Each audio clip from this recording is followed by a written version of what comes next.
Welcome back to TKL Talks. It's your girl TKL, and I am still here with my girl Atiya. If you guys watched the last episode, you know that she was talking about how strong of a family foundation she has, and that is the reason for her success and her tenacity in all that she does. So, Atiya, when we were dropping gems last time, because he was dropping all kinds of gems, we last were talking about your dad and just the legacy that he laid and how he was ministering, but I want to talk about your journey where you were launching your school, and I know there was some adversity that you faced with that. Yeah.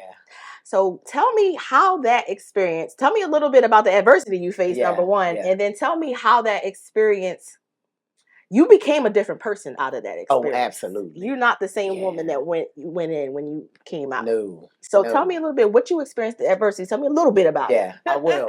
So real quick to piggyback off of not being the same person, right? Yes. My clients, I love y'all, right? Yes. I love my clients because one of the I'm a things. client, y'all. I Yes, just want y'all to yes. know Okay. that, okay? These conversations is usually with her behind me doing my hair. Yes. But yes. So one of the things that Miss Robin, and you know Miss Robin, yes, right? yes, love One her. of the things Miss Robin told me as I was going through that, she said, "This is a David and Goliath fight." Ooh. And she said, "You got to know it and you got to stay in it." Yes. And so I never forget that to this day, right? Mm-hmm. Because so I decided to, one of the things I always say as an entrepreneur is, when you have a business, it's good for you to open up. If you're going to do a secondary business, make sure it's linear. Yes. So what it is that you're You already currently that's doing, smart, right? yes. A lot of people, especially in our culture, a lot of people, you'll be a CNA today, yes, a travel agent tomorrow, yes, right? You got so many different things, and none of them are linear to what's going on. Right. And so for me, having a salon for 20 years, yes, I decided, okay, what's the next level today? Yes. And so I was like, we want to, we was hiring people in the salon, and it just wasn't, I'm like, they not ready. Right, They coming out and they not really educated on it. And so I was like, if there's a problem, become the solution. Don't complain about it. There you go. Right? Oh, I like that. So if there's a problem, become the solution. Okay. Yeah. Somebody needs to hear that. Yeah, Okay? yeah. Yes. So I was like, let's open up a school. Yes. Right. And so we decided to open up the school. We submitted our application. We sat with the director. We did all of that, right? Went through all of the steps. And when I tell you, that battle was probably about a three, maybe 4 year battle. Ooh. We couldn't do nothing, couldn't get nothing done.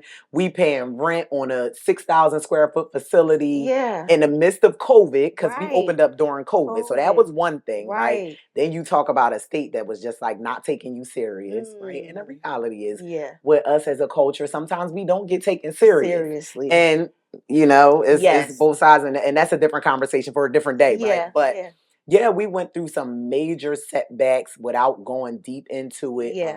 Some major setbacks. And the one thing that I realized, it made me start doing my homework. I'm like, why are we going through these things? Right. And so once I started doing my homework, that's when I found out we would be the first Black owned and operated.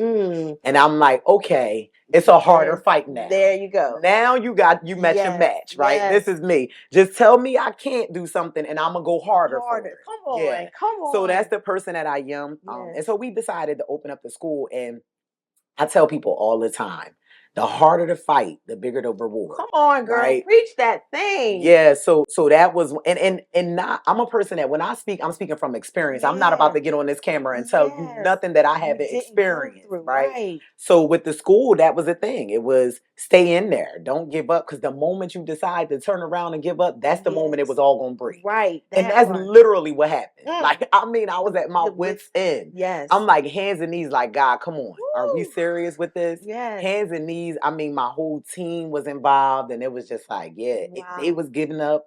It was people jumping ship, receptionists and assistants and all of these individuals jumping ship. But it was like, but when you believe in something, and I truly believe that this would be the thing that would change the dynamic. Yes. So what I'm hearing you say, it sounds like through that experience, a new level of faith was birthed in you. So you fight in an institution, a huge institution. You are the first Black owned, female owned cosmetology school in the state of New Jersey. We don't want that here. Okay. I know that's right. That part. But I hear you talk about this faith of yours. So what did it take? Like what had to rip down in you for you to come back up as pure gold? Can you tell me a little bit about what happened to Atiya?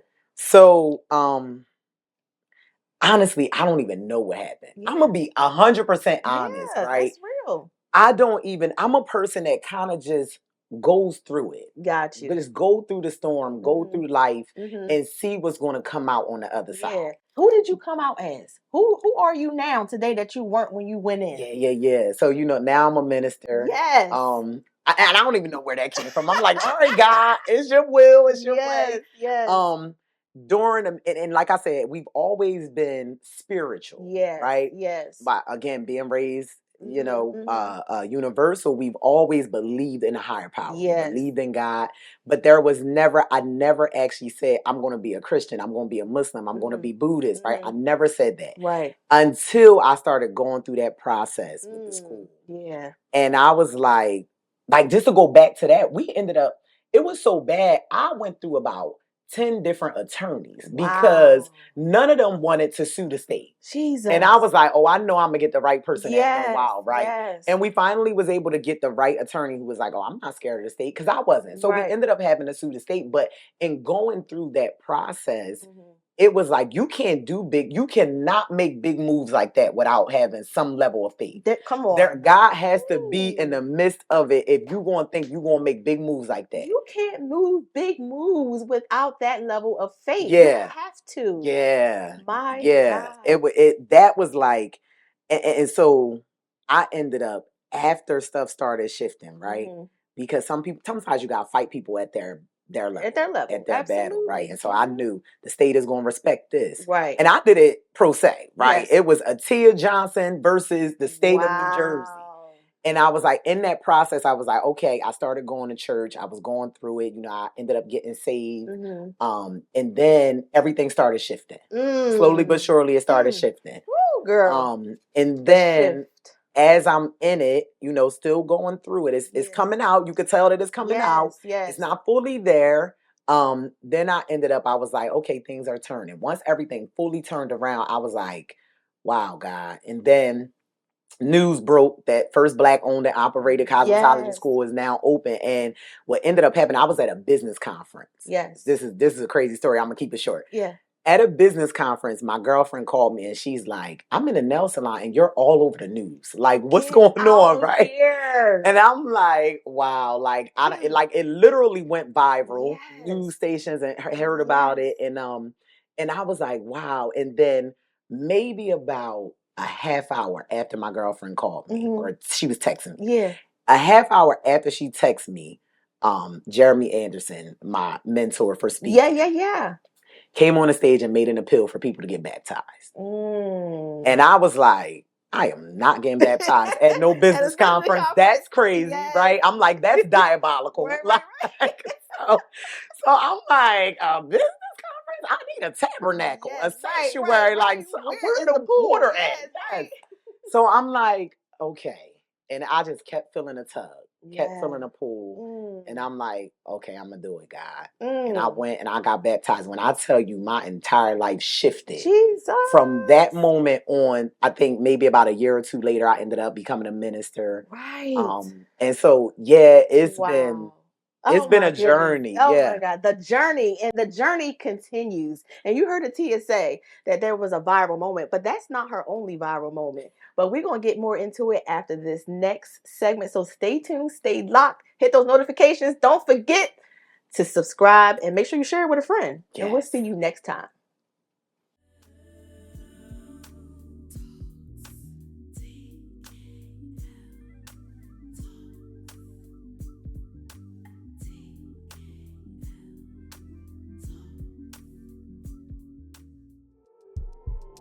Don't miss out on the opportunity to be inspired, informed, and empowered.